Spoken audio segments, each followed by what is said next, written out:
saya hormati Bapak Kepala UPT SMP Negeri 4 Galesong Selatan, yang saya hormati dan saya cintai Bapak, Ibu Guru, serta staf UPT SMP Negeri 4 Galesong Selatan. Puji syukur, marilah kita sama-sama panjatkan kehadirat Allah Subhanahu wa Ta'ala, karena dengan karunia-Nya sehingga kita diberi kesehatan, kesempatan untuk bisa berkumpul di tempat ini dalam rangka diseminasi menyebarkan pemahaman dan penerapan budaya positif.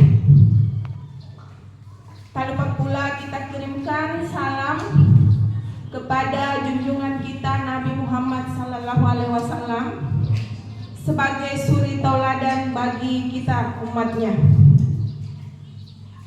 Pertama-tama saya mengucapkan banyak-banyak terima kasih kepada Kepala Sekolah UPT SMP Negeri 4 Galesong Selatan yang bersedia hadir dan memfasilitasi kegiatan ini. Yang kedua, kepada teman-teman Bapak dan Ibu Guru serta staf yang juga telah bersedia meluangkan waktunya dalam kegiatan saya ini. Sekali lagi saya ucapkan terima kasih banyak Bapak Ibu. Baik, saya berdiri di depan di sini bukan untuk menggurui, tetapi saya hanya ingin menyebarkan pemahaman tentang budaya positif di sekolah kita ini. Saya tahu bahwa para guru, kepala sekolah sudah paham tentang bagaimana itu budaya positif, apa itu budaya positif. Kenapa? Karena guru-guru di UPT SMP Negeri 4 Galesong Selatan ini adalah sangat luar biasa. Kenapa? Karena mereka aktif dalam PMM. Dan di dalam PMM ini ada topik budaya positif dan materinya persis sama dengan apa yang kami dapatkan di CGP. Jadi saya berdiri di sini hanya untuk saling mengingatkan kembali atau berupa penguatan tentang apa itu budaya positif, bagaimana itu budaya positif. Baik Bapak Ibu, jadi kegiatan kita hari ini adalah menyebarkan pemahaman dan penerapan budaya positif oleh saya, yaitu Bu Jahara, UPT SMP Negeri 4 Galesong Selatan, Kabupaten Tangawar, sebagai CGP Angkatan 10. Baik Bapak Ibu, jadi sebelum saya menyusun slide ini, itu ada namanya rancangan tindakan untuk aksi nyata. Jadi ini adalah tugas aksi nyata saya di pendidikan guru penggerak. Jadi judul modulnya sama pada saat kita mau mengajar, ada rancangannya. Judul modulnya itu budaya positif, nama peserta Jahara.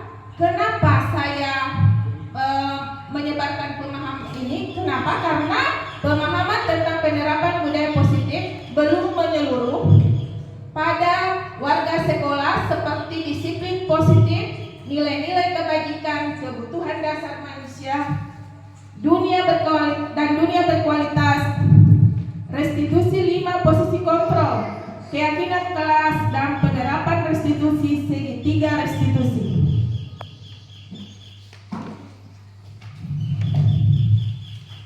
Kemudian tujuan aksi nyata menambah pemahaman warga sekolah tentang budaya positif. Jadi meskipun Bapak Ibu sebenarnya sudah tahu apa itu budaya positif, tetapi saya di sini hanya ingin menambahkan. Yang kedua, agar warga sekolah dapat menerapkan budaya positif. Jadi yang pertama harus tahu dulu, kemudian harus diterapkan. Jadi bukan cuma ditahu tapi harus diterapkan. Kemudian tolak ukur. Apa tolak ukur keberhasilan? Yang pertama, terlaksananya diseminasi konsep inti budaya positif di sekolah yang sedang berlangsung. Yang kedua, terbentuknya keyakinan sekolah kelas dengan melibatkan semua warga sekolah. Kemudian, semua warga sekolah konsisten dalam menjalankan keyakinan sekolah atau kelas. Yang keempat, terlaksananya penyelesaian masalah melalui segitiga restitusi. Minimasi tindakan.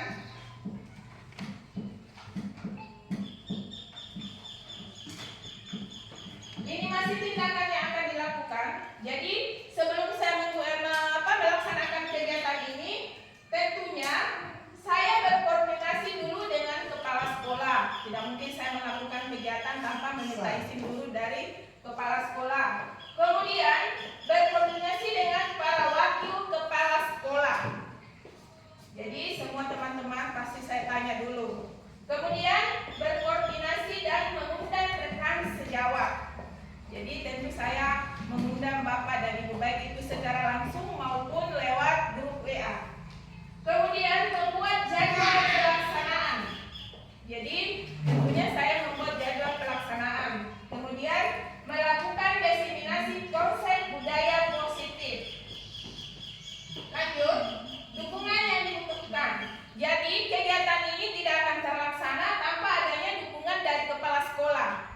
Tentunya wakil kepala sekolah juga. Kemudian rekan sejawat, wali kelas, murid. Jadi tadi murid membantu saya dalam persiapan. Guru BK, penjaga sekolah, tata usaha, penjaga kantin dan sarana dan prasarana. Jadi tentunya kegiatan ini tidak dapat terlaksana apabila semua yang ada di sini tidak mendukung.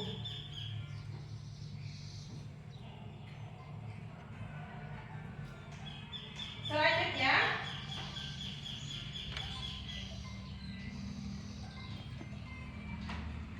kita masuk di konsep inti.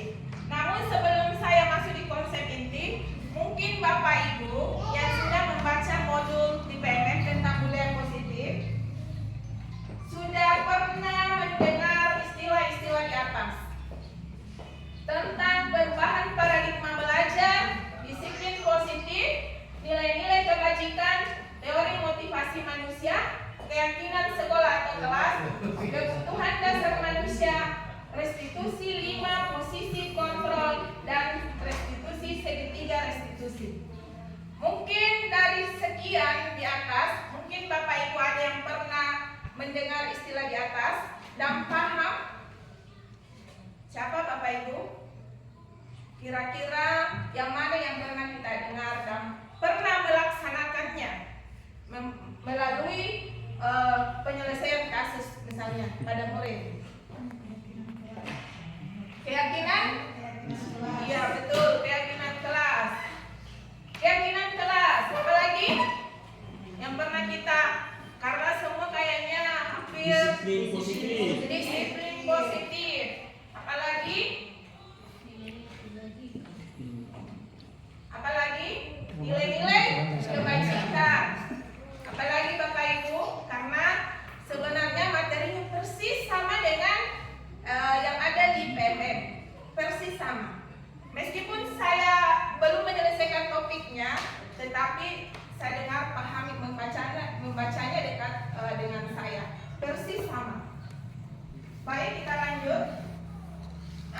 Jadi yang pertama kita bahas adalah perubahan paradigma belajar. Apa itu perubahan paradigma belajar? Pembelajaran dengan paradigma baru, di mana pembelajaran dengan paradigma baru merupakan pembelajaran yang dirancang berdasarkan prinsip pembelajaran berdiferensiasi. Ini sering kita dengar. Untuk melaksanakannya ya, di mana para murid belajar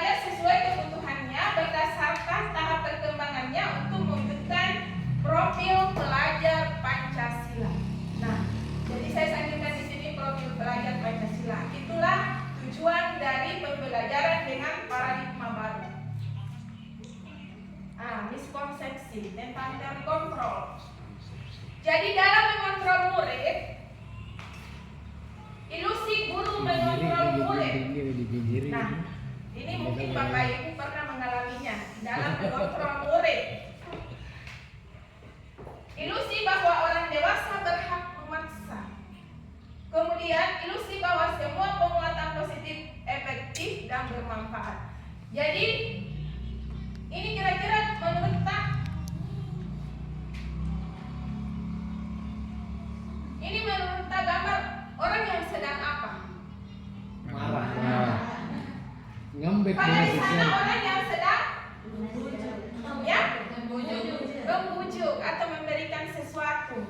Nah, menurut teori kontrol, jadi sebentar kita akan belajar lebih lanjut. Apa yang kita sering lakukan sehari-hari di sekolah, bahwa kita itu adalah orang yang selalu mengontrol murid. Seperti itu. Kemudian orang dewasa berhak memaksa.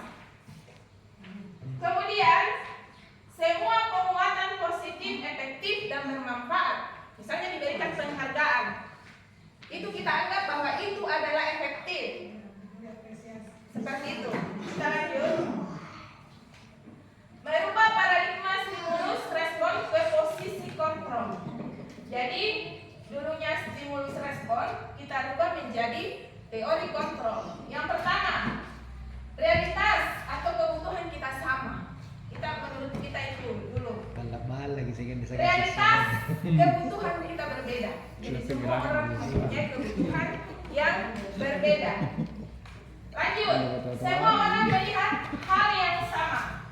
Setiap orang memiliki gambaran yang berbeda. Coba diperhatikan, kita mencoba mengubah orang berpandangan sama dengan kita. Jadi pada saat kita menyelesaikan kasus, kita tidak menempatkan diri kita pada posisi murid, tetapi mencoba bahwa kita berpandangan sama dengan mereka. Seperti itu. Jadi kita berusaha memahami pandangan orang lain tentang dunia. Perilaku buruk dilihat sebagai suatu kesalahan. Semua perilaku memiliki tujuan. Jadi inilah item-item dari stimulus respon ke teori kontrol. Orang lain bisa mengontrol saya. Hanya Anda yang bisa mengontrol diri Anda. Jadi jangan mau dikontrol oleh orang lain. Hanya Anda sendiri yang bisa mengontrol diri Anda. Lanjut, saya bisa mengontrol orang lain. Anda tidak bisa mengontrol saya. Seperti itu. Meskipun kepala sekolah mengatakan cepat datang, itu berarti dia mengontrol kita. Tetapi jika kita mengontrol diri kita sendiri, maka itu tanpa dikontrol orang lain, insya Allah cepat datang. Pemaksaan ada pada saat rujukan gagal. Kolaborasi dan konsensus menciptakan pilihan-pilihan baru. Model berpikir menang kalah. Model berpikir menang. Jadi jangan model berpikirnya kalah ini. Kita harus berpikir, oh saya pasti menang. Kita lanjut di materi inti. Apa itu disiplin positif?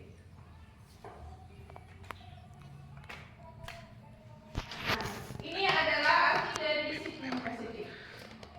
Jadi seseorang yang memiliki disiplin diri berarti mereka bisa bertanggung jawab terhadap apa yang dilakukannya karena mereka mendasarkan tindakan mereka pada nilai-nilai kebajikan universal. Jadi orang yang mempunyai disiplin positif itu bertanggung jawab pada dirinya sendiri. Yang kedua, apa tujuan dari disiplin positif adalah menanamkan motivasi pada murid-murid, yaitu untuk menjadi orang yang mereka inginkan dan menghargai dirinya sendiri dengan nilai-nilai yang mereka percayai. Disiplin positif merupakan salah satu cara untuk memberdayakan murid tanpa imbalan, ancaman, dan hukuman. Jadi di teori ini kita dilarang memberikan imbalan, ancaman, apalagi hukuman. Nilai-nilai kebajikan.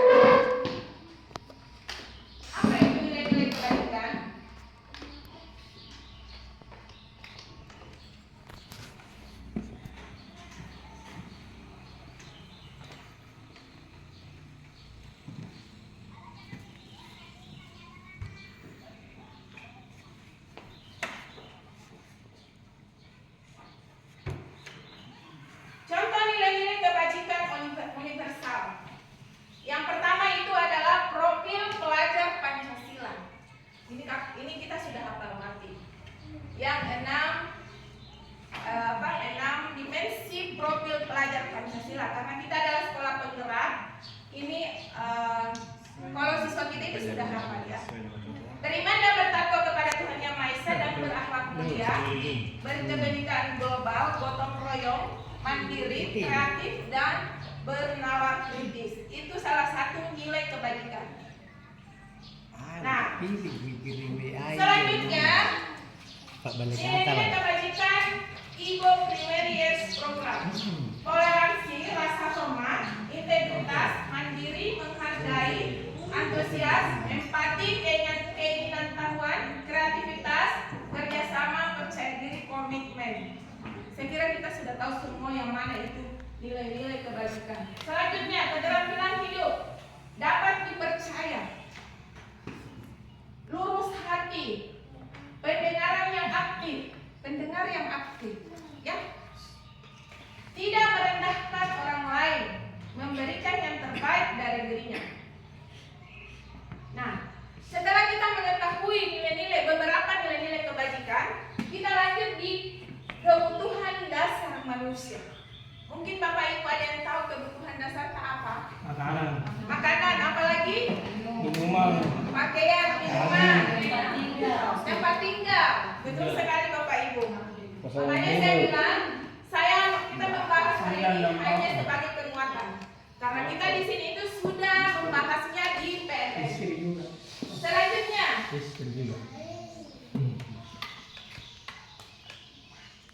yang mana itu kebutuhan dasar manusia, kebutuhan untuk bertahan hidup. Kalau kita tidak makan, kita tidak bisa hidup. Beras. Kesehatan, rumah, pakaian, dan makanan. Selanjutnya, ini adalah ilustrasi pada siswa kebutuhan bertahan hidup. Biasanya anak-anak itu mengambil bekal temannya misalnya. Kenapa? Karena mungkin dia tidak sarapan di rumah dan tidak bawa bekal, sehingga dia memenuhi kebutuhan apanya? Kebutuhan apa yang mau dipenuhi? Kebutuhan bertahan hidup. Jadi itulah kebutuhan yang ingin dipenuhi. Kemudian kasih sayang dan rasa diterima. Jadi bukan cuma siswa, guru juga. Semua membutuhkan kasih sayang dan rasa diterima. Kebutuhan memberi dan menerima kasih sayang. Tidak mungkin kita sayang kalau tidak mau sayang sama kita. Seperti itu ya. Kebutuhan akan hubungan dan koneksi sosial. Jadi perlunya hubungan yang baik. Contoh kasus kasih sayang dan rasa diterima pada anak. Ibu kejar aku karena ibu guru sayang aku. Seperti itu ya. Selanjutnya, penguasaan. Jadi ada penguasaan. Apa tadi yang pertama? Yang pertama tadi apa? Yang pertama tadi apa Bapak Ibu? Bertahan hidup. Yang pertama tadi apa? Kesehatan. Bertahan hidup. Bertahan hidup. Selanjutnya apa tadi? Yang kedua? Kebutuhan apa yang kedua? Kasih sayang dan diterima. Biasanya kita melihat dari murid-murid kita, ada biasanya siswa yang tersisih. Ada biasanya siswa yang tersisih ya. Nah, ini yang perlu kita, kenapa materi ini harus kita tahu bahwa sebenarnya manusia itu mempunyai kebutuhan dasar. Bertahan hidup, kasih sayang, dan rasa diterima. Jadi bukan cuma siswa, guru juga, semua warga sekolah, semua manusia itu mempunyai kebutuhan dasar. Yang pertama, ya kita tahu semua bahwa kalau kita tidak makan tidak mungkin bisa bertahan hidup. Kasih sayang juga kita butuhkan. Bagaimana stresnya kita kalau semua orang menghindari kita, tidak menerima kita. Begitu pula dengan siswa.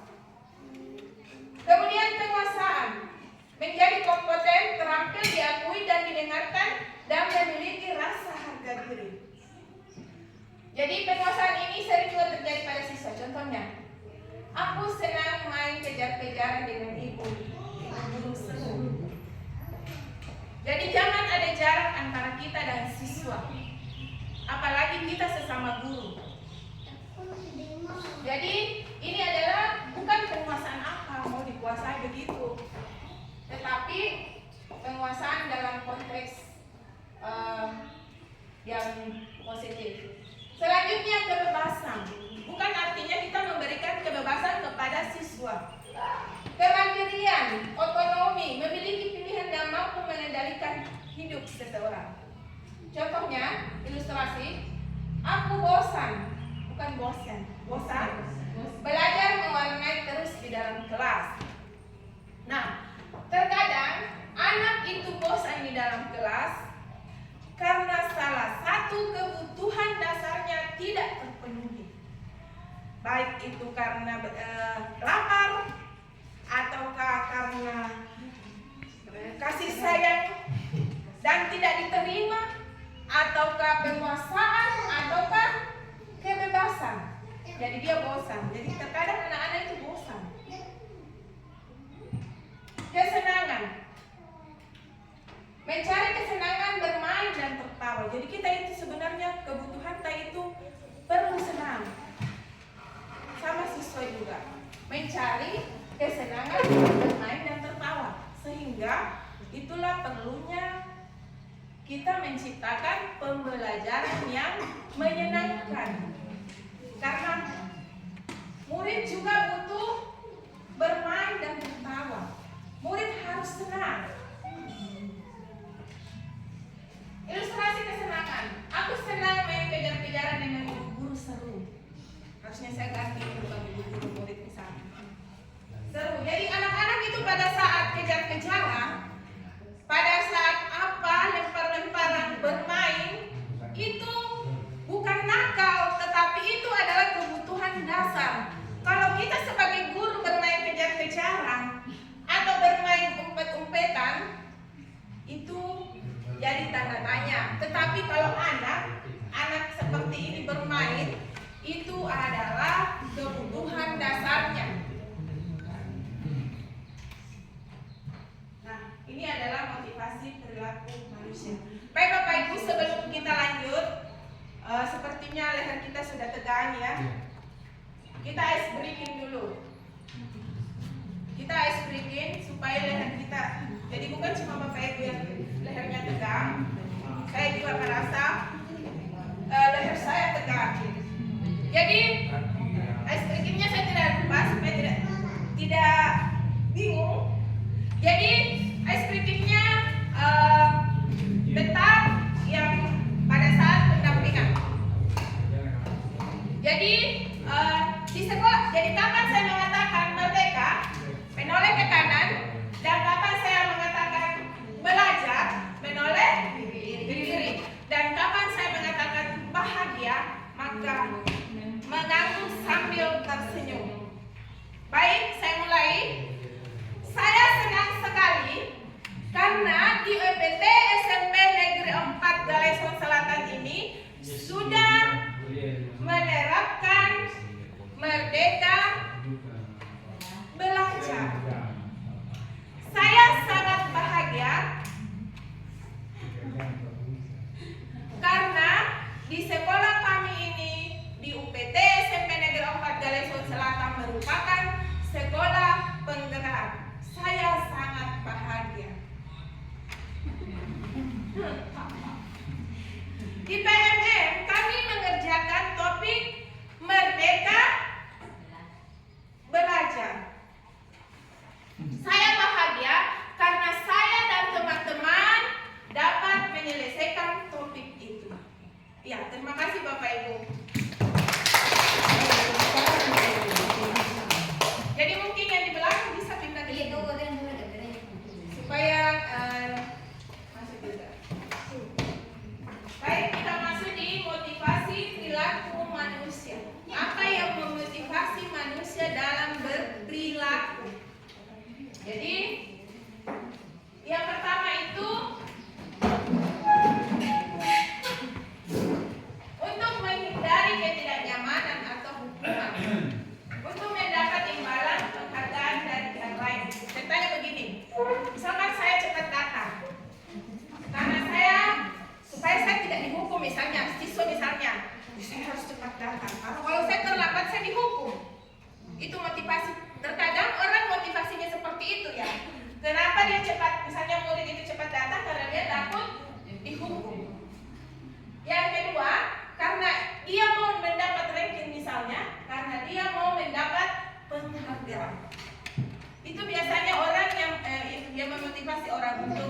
berperilaku.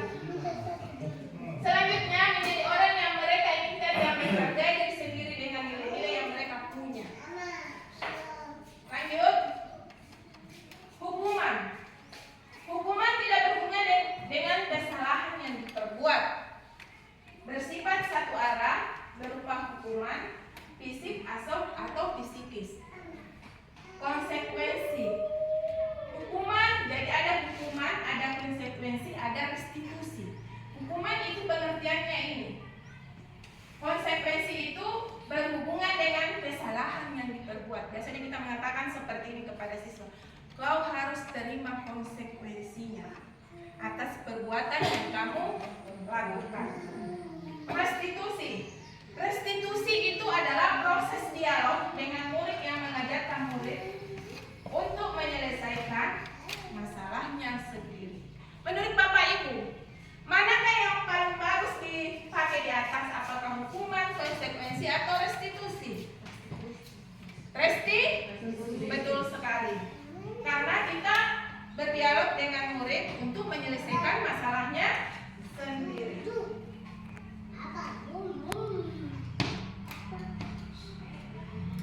Nah, kita masuk di posisi kontrol guru.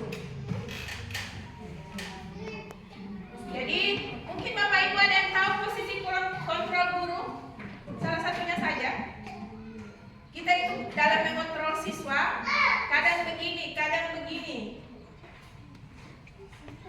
Posisi kontrol posisi kontrol apa yang biasa kita gunakan pada murid pada saat menyelesaikan kasus? Biasanya dihukum atau tidak? Berikan nasihat. Apakah pernah memberikan hukuman? Pernah. Apakah pernah memberikan penghargaan? Pernah. 5 posisi kontrol. Jadi sebenarnya posisi kontrol itu ada 5. Yang pertama, saya pernah juga melakukan. Jadi dalam aksi nyata saya itu nanti saya akan masukkan bahwa saya itu sebenarnya dulunya adalah sering melakukan posisi kontrol penghukum dan pembuat merasa bersalah. Siswa merasa bersalah. Kenapa itu? Kenapa itu teman-teman? Nah, seperti itu ya.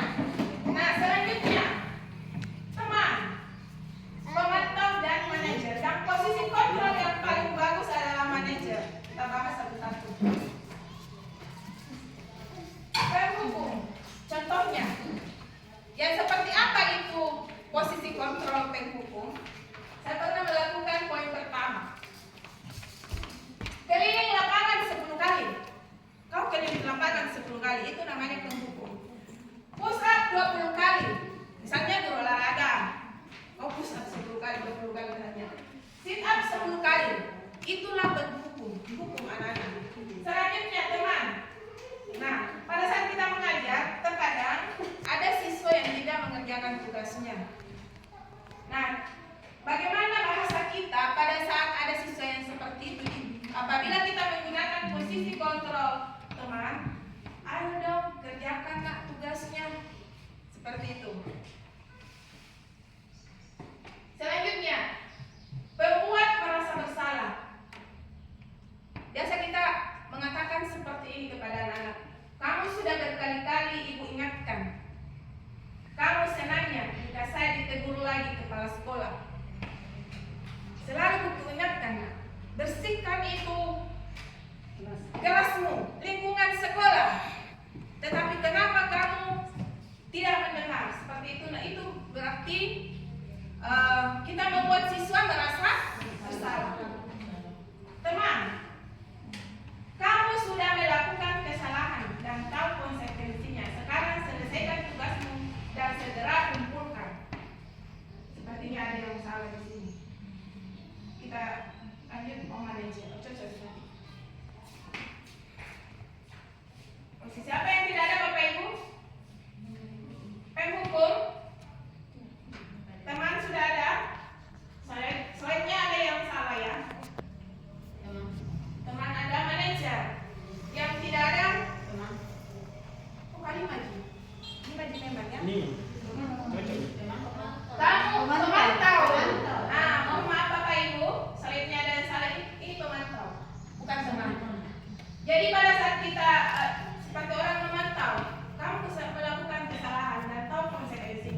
Jadi kalau tidak bisa, sebenarnya kita biasanya tidak bisa langsung di posisi manajer. Kita bisa di posisi teman dulu. Ayo Kak, apa yang kamu lakukan misalnya? Ayo perbaiki kesalahanmu. Seperti itu. Nah, setelah itu bisa masuk di posisi pemantau dan bisa langsung di posisi manajer. Keyakinan sekolah atau kelas. Nah, saya yakin Bapak Ibu di sini sudah sering melakukan keyakinan kelas, tetapi keyakinan sekolah itu belum kayak. Keyakinan kelas itu biasanya di kelas masing-masing. Keyakinan sekolah. Jadi di dalam membuat keyakinan sekolah atau kelas, kalimatnya harus bersifat lebih abstrak, berupa pertanyaan-pertanyaan universal, dibuat dalam bentuk positif, tidak terlalu banyak sehingga mudah diingat dan dipahami oleh semua warga sekolah. Semua warga sekolah ikut berkontribusi meninjau kembali. Misalnya, ada siswa yang bolos, jadi itu keyakinan kelas disiplin. Nah, jadi mungkin ada yang mengusulkan misalnya edukanting atau TU. Mungkin keyakinan kelas bisa ditinjau kembali. Apakah di dalamnya ada tanggung jawab dan disiplin? Nah, ini seperti ini. Ini keyakinan kelas 2A. Jadi keyakinan kelas itu singkat, padat, dan mudah dipahami. Menjaga kebersihan lingkungan sekolah, saling menghargai dan menghormati, meningkatkan disiplin dan tanggung jawab. Jadi pada saat anak-anak melakukan kesalahan, kita tanyakan, keyakinan kelas apa yang kamu langgar? Seperti itu.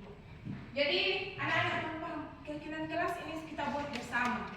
Jadi pada saat dia langgar, berarti dia melanggar apa yang sudah dia tetapkan sendiri. Seperti itu.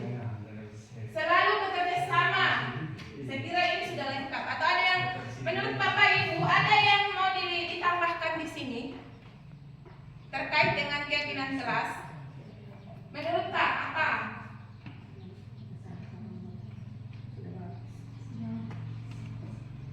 Menurut Kak ada yang mau ditambahkan?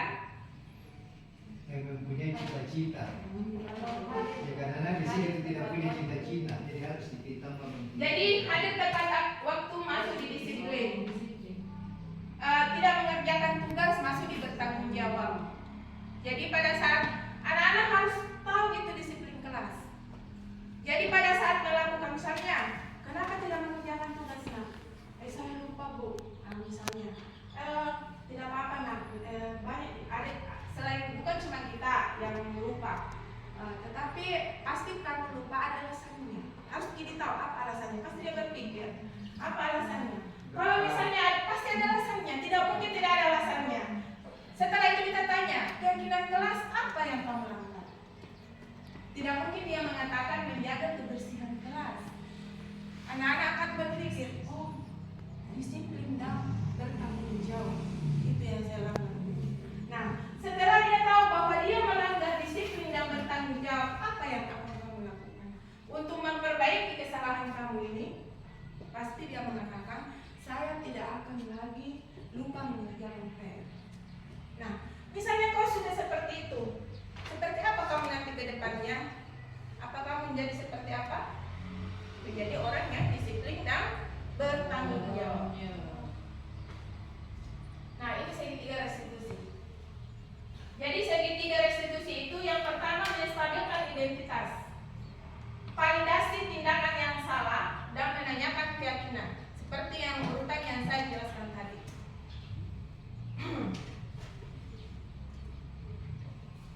Segitiga restitusi adalah suatu proses dialog yang dijalankan guru dengan murid dalam menangani kasus atau permasalahan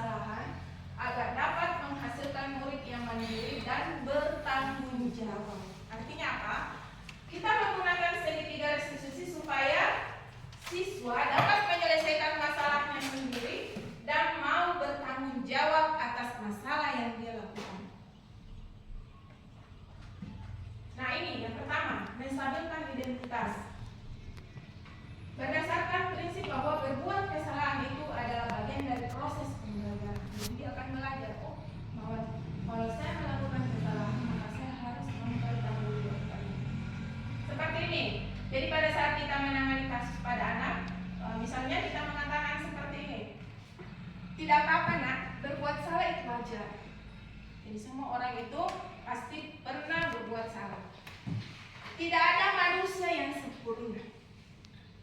Ibu bapak juga pernah melakukan hal itu misalnya. Ibu bapak tidak mau mencari siapa yang salah, tapi ibu bapak ini mencari solusi dari permasalahan ini. Kamu berhak merasa begitu. Jadi kita jangan langsung memvonis anak, salah mantu. Kau betul-betul salah. Itu tidak bisa. Kita harus menstabilkan dulu identitas, menstabilkan keadaan bahwa bukan cuma anak itu yang pernah melakukan kesalahan. Bahkan kita saja sebagai guru terkadang juga melakukan kesalahan, seperti tidak masuk mengajar misalnya, menghukum siswa, seperti itu. Itu menstabilkan. Setelah kita stabilkan keadaan, kita validasi tindakan yang salah. Berdasarkan prinsip bahwa setiap tindakan yang dilakukan adalah pasti mempunyai alasan. Seperti yang saya katakan tadi, anak yang tidak mengerjakan tugas pasti mempunyai alasan kenapa tidak mengerjakan tugas. Jadi di sini mempunyai alasan untuk memenuhi kebutuhan dasarnya. Anak yang mengambil bekalnya temannya pasti punya alasan, lapar dan tidak punya bekal. Dia akan memenuhi kebutuhan dasarnya, yaitu bertahan hidup. Bagaimana cara mengatasinya? Memvalidasi tindakan yang salah itu dengan kata-kata seperti ini. Kamu pasti punya alasan mengapa melakukan hal itu. Padahal kamu bisa melakukan yang lebih buruk dari ini. Misalnya dicuri bekalnya, tapi dia memarahi temannya. Maksudnya di sini, padahal kau bisa saja memukulnya seandainya, karena dia mencuri bekalmu. Maksudnya seperti itu. Kamu patut bangga karena telah melindungi sesuatu yang penting buatmu. Artinya kamu tidak sampai memukul temanmu. Seperti itu. Kamu melakukannya karena mempertahankan sesuatu yang penting bagimu. Jadi bekal anak itu penting juga buat dia. Itu maksudnya. Selanjutnya, menanyakan keyakinan kelas. Setelah kita mengajukan pertanyaan-pertanyaan memvalidasi, menstabilkan, memvalidasi, kita masuk menanyakan keyakinan kelas. Karena keyakinan kelas sudah kita buat bersama. Berdasarkan nilai-nilai kebajikan siswa yang percaya dan berpindah menjadi orang yang dia inginkan dan kehidupan yang dia inginkan. Jadi bagaimana menanyakan keyakinan kelas? Apakah keyakinan kelas kita? Nilai-nilai apa yang telah disepakati bersama? Kita ingatkan kembali. Seperti apa gambaran sebuah kelas yang ideal menurut kamu? Kamu ingin menjadi yang seperti apa? Apakah kamu ingin menjadi orang yang disiplin atau bagaimana?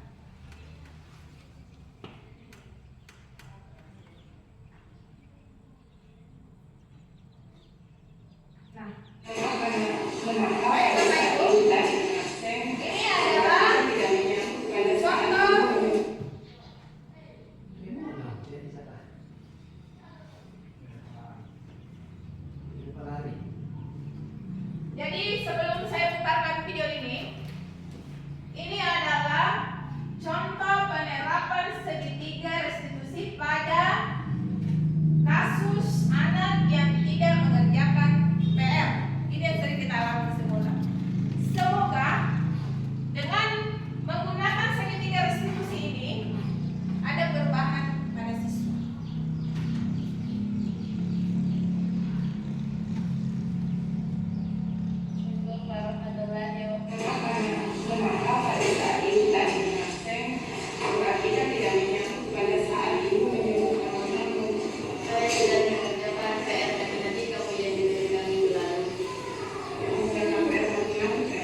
tetapi diajak untuk berdiskusi.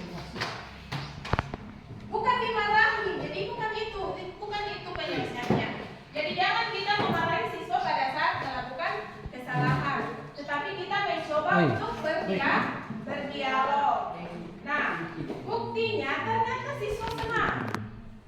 Katanya saya senang karena tidak dimarahi oleh guru meskipun saya tidak mengerjakan tugas. Coba kita pikirkan.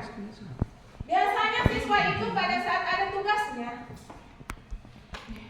ada ini, baru tugasku tidak selesai. Sebentar saya pasti dimarahi. Seperti itu. Sering mendengar? Sering, berarti sering melakukan atau memarahi atau kadang. Bukan sering tetapi kadang. Karena terkadang siswa sudah dibujuk tetapi masih seperti itu. Nah, ternyata setelah melakukan penyelesaian kasus dengan menggunakan segitiga restitusi, siswa merasa senang. Dia motivasinya bangkit. Kenapa? Kali itu saya melakukan kesalahan, tetapi ibu tidak memarahi saya. Saya tidak boleh lagi melakukan kesalahan. Seperti itu.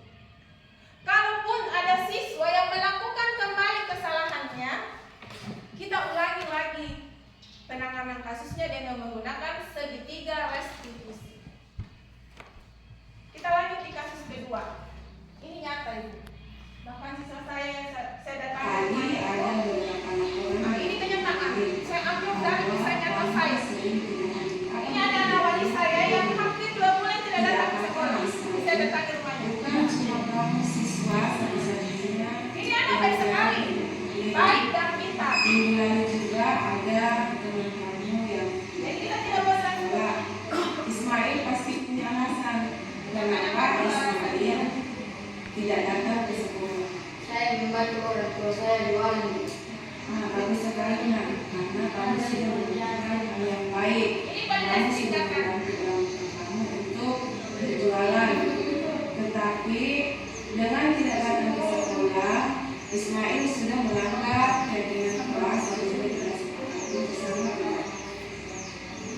Dia berusaha melanggar. Kamu sekali berpikir dia apa melanggar. Dan saya kena bertanggung jawab. Ismail, apakah disebutkan bertanggung jawab untuk Ismail? Jika itu penting, apa yang akan Ismail lakukan ke depannya untuk memperbaikinya? Saya akan kaji data ke sekolah. Iya, bagus sekali. Nak. Jika kamu sudah memperbaikinya, akan seperti apa kamu ke depannya? Saya akan menjadi orang yang disiplin dan bertanggung Iya, jawab. bagus sekali. Coba perhatikan yang mengajar di tujuan. Apakah Ismail pernah tidak hadir selama dia datang ke sekolah? Tidak. Dia rajin sekali. Maksud saya setelah saya cari di rumahnya, saya menanyakan berdialog dengan dia. Saya baru pernah masuk di kelas, nah tidak hadir, pasti hadir. Bahkan ada nilai positif yang saya ambil dari anak ini. Itu pada saat saya memanggil atau menyuruh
bahwa saya ada di sini mencari dia.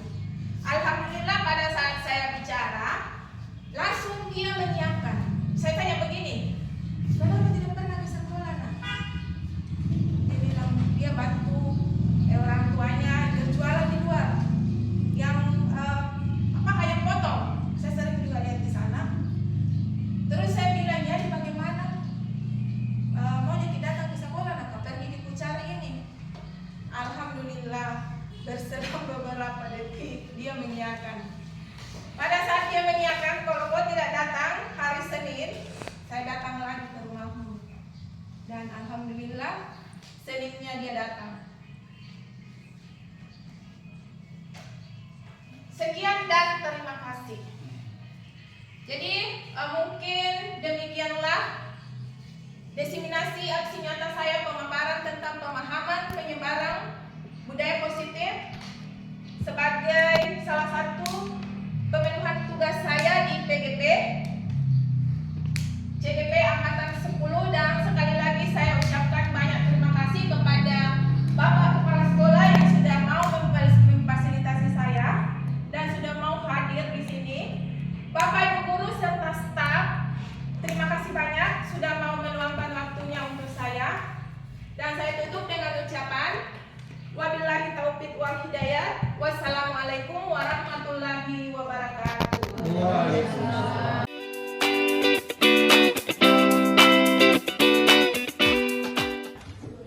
Bismillahirrahmanirrahim. Assalamualaikum warahmatullahi wabarakatuh.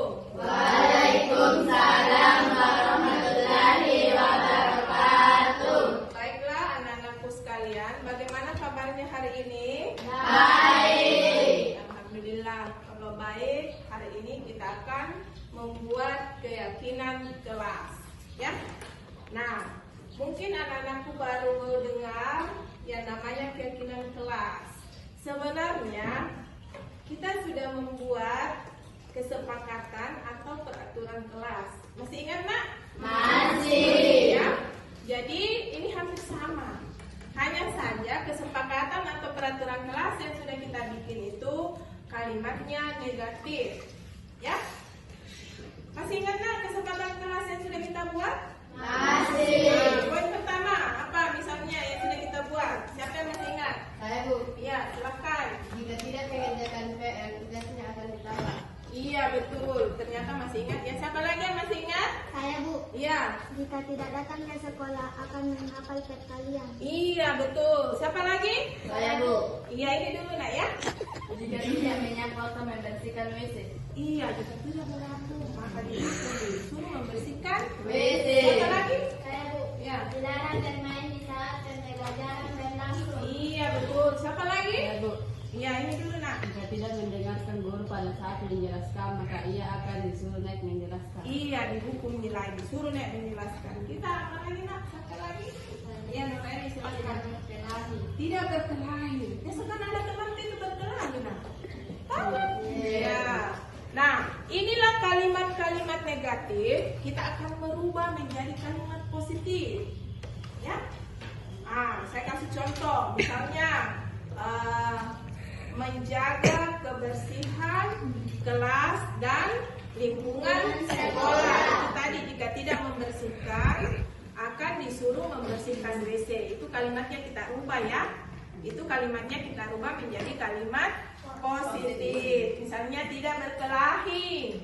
Kemudian mendengarkan guru pada saat menjelaskan. Jika tidak mendengarkan guru pada saat menjelaskan, maka dia naik menjelaskan. Itu kita rubah menjadi saling menghargai dan saling menghormati. Jika tidak datang sekolah akan disuruh menghafal perkalian. Kita rubah menjadi disiplin dan bertanggung jawab. Jika tidak mengerjakan PR, maka PR-nya tugasnya akan ditambah. Itu masuk bertanggung jawab. Nah, itu kita akan merubahnya menjadi kalimat positif. Nah, tadi ada yang sudah saya kasih sticky note-nya. Apa ada yang belum dapat? Siapa yang belum dapat, Nak? Saya Bu, Warna apa? Kita warna apa tadi, Nak? Hijau. Mau warna hijau ya? Kita tadi warna apa? Warna pink. Mau warna pink ternyata nanti Amalia ya.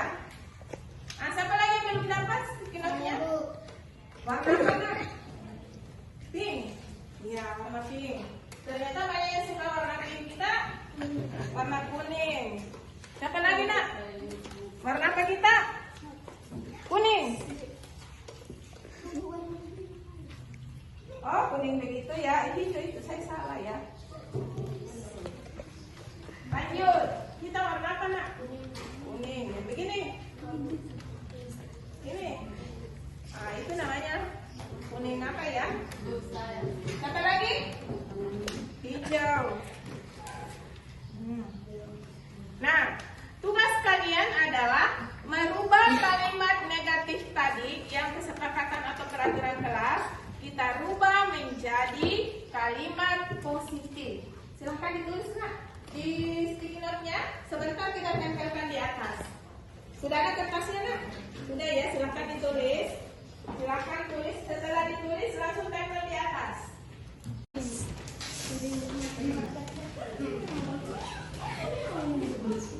Sudah semua?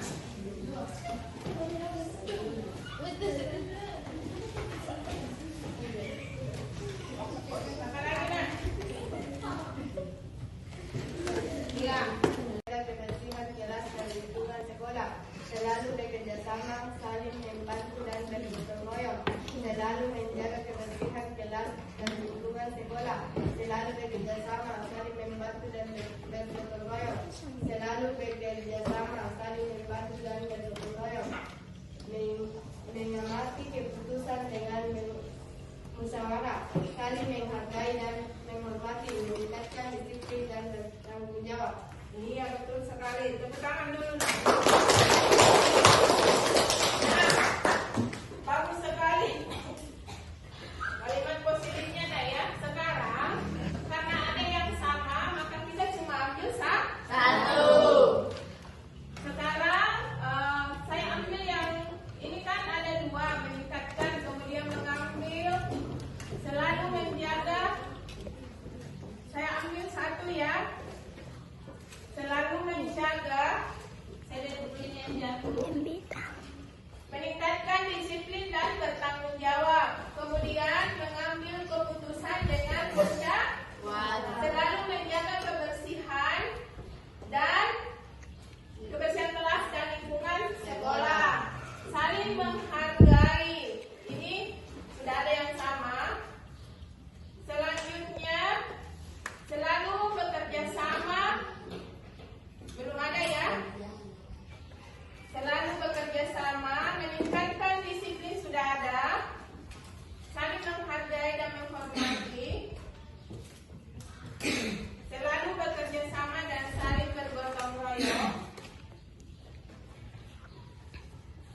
selalu menjaga kebersihan kelas sudah ada. Nah, coba dilihat ya. Kemudian ada yang sama ini? Selalu bekerja sama. Ini sudah ada dua ya. Cabut satu. Kemudian ya ada tadi yang dibaca yang membudayakan membaca dan semangat belajar. Membudayakan membaca dan semangat belajar. Berarti semangat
Ya,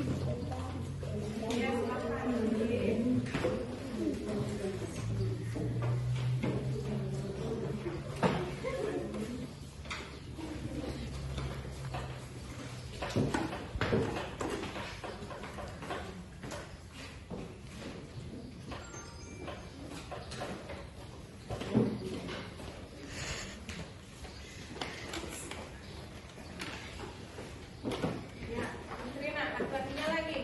Yang sebelah sana sudah. Ya, laki-lakinya naik. Laki-lakinya baris di belakang.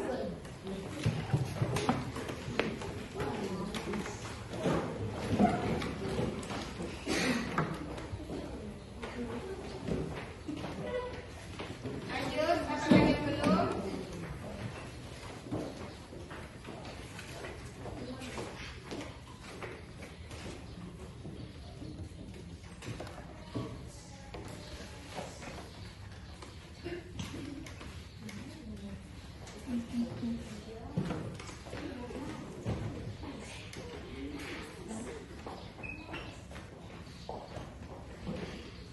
Ya, sudah semua ya?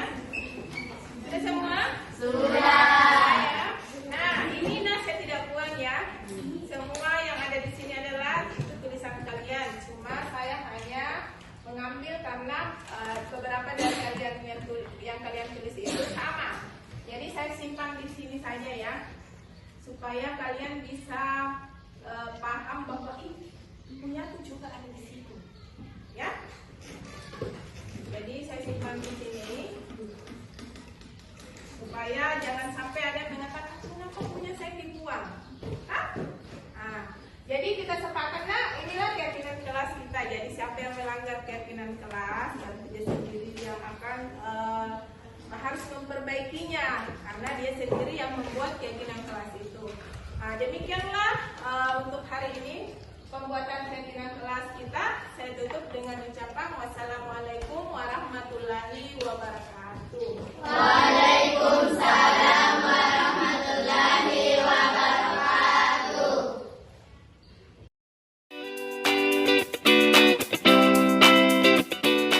Assalamualaikum warahmatullahi wabarakatuh. Perkenalkan, nama saya Nur Ilmi Adelia dari kelas 7A. Warahmatullahi wabarakatuh. Perkenalkan, nama saya Aida Andiani dari kelas 7A. Assalamualaikum warahmatullahi wabarakatuh. Perkenalkan, nama saya Kurniati dari kelas 7A. Warahmatullahi wabarakatuh. Perkenalkan, nama saya Abdul Wahid Latif dari kelas 7A.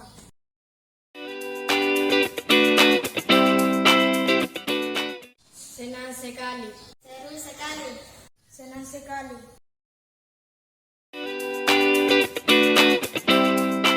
Sangat penting.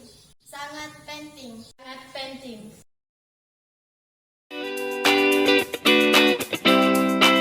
Agar kedepannya kita bisa lebih baik. Dapat menumbuhkan rasa tanggung jawab. Agar kita bisa lebih disiplin lagi. Agar kedepannya kita bisa lebih baik.